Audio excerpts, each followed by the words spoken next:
Eu botei agora, o governo tá tomando um pau, mais um pau na Câmara dos Deputados. A Câmara tá votando agora o PDL, não sei qual o número, mas enfim, que susta o decreto do Lula sobre o marco do saneamento. A urgência já foi aprovado por... Deixa eu ver o que... Tá tendo rebelião contra o governo. A urgência do PDL foi aprovada por 322 votos a favor da urgência, 136 contra. 136, portanto, do número do governo hoje. Oi? Pela aprovação do projeto, seus apensados na forma do substitutivo. Então, assim, o líder do governo, José Guimarães, está chorando lá, pedindo, pelo amor de Deus, para a base do governo votar contra o PDL. E os partidos do Centrão todos estão votando a favor do PDL.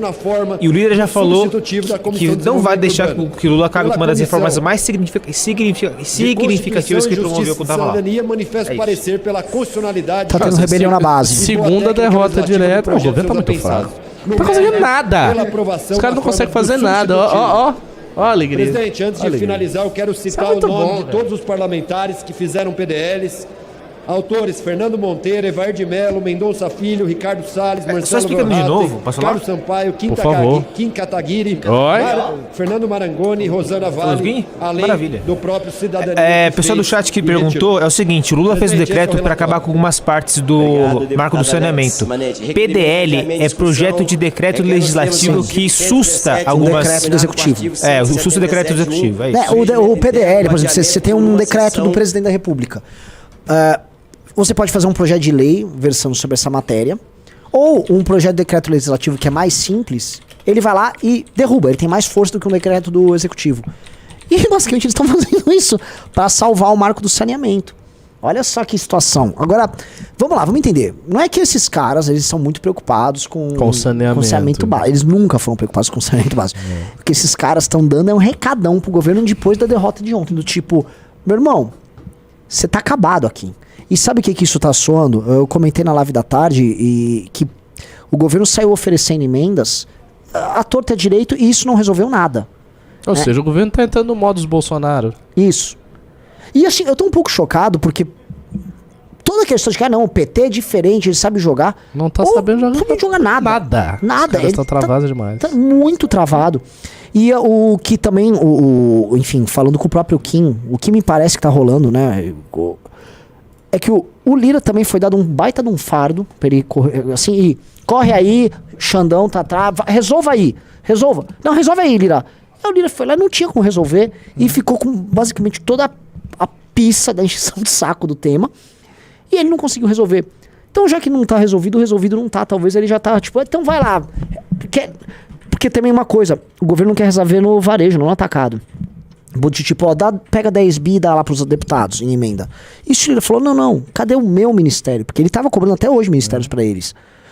E eles falaram assim, não, vamos fazer o seguinte, não é 10 bi, me dá 3 ministérios aqui, criam não sei o quê. Talvez a famosa reforma ministerial já esteja, que a gente até falou, o Kim tinha sendo aventada, eles já estão pensando. O Kim acha que em 6 meses teria uma reforma ministerial, a gente tá no mês 5.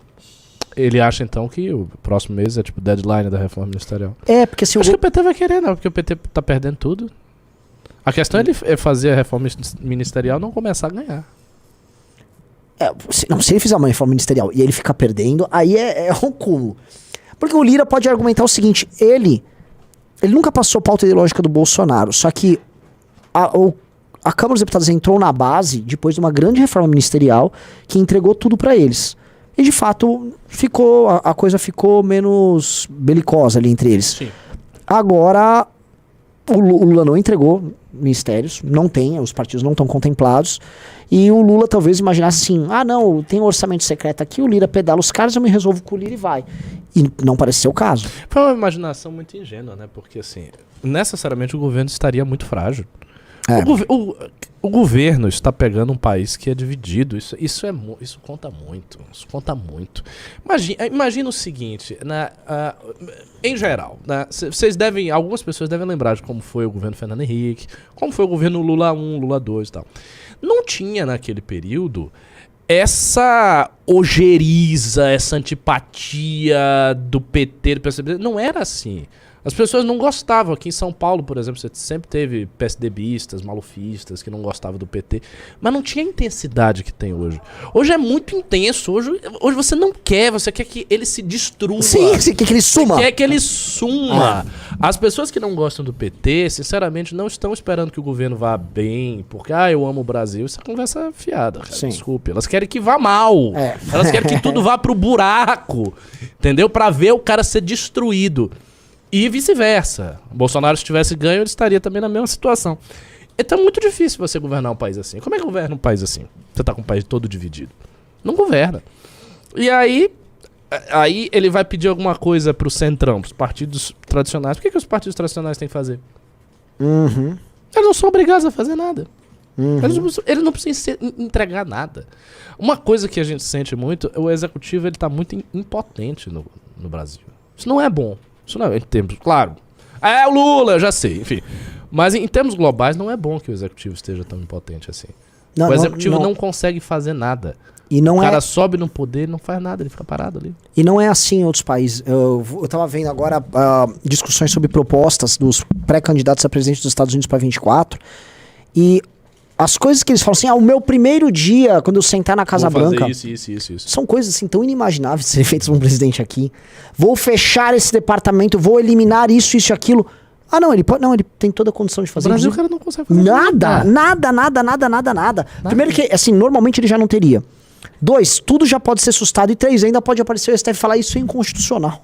Exatamente. Entendeu? Então ele não pode fazer nada. O poder executivo no Brasil, e é muito louco, o poder executivo no Brasil estava com uma fama de estar muito poderoso na época do Lula 1 e Lula 2, especialmente. Ele tá muito poderoso, só o executivo manda aqui. E na verdade o executivo tá muito fraco. Será que ele estava poderoso nessa época ou havia uma conjuntura tão favorável que a sua fraqueza passou como poder? Eu acho que muita coisa do governo PT, inclusive, tem que ser relida em termos historiográficos e sociológicos. Coisas antigas do governo PT. Em comparação com o que é o governo PT hoje.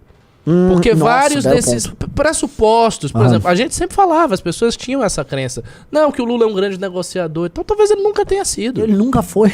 Nunca foi nada. Ele estava lá, havia uma circunstância favorável.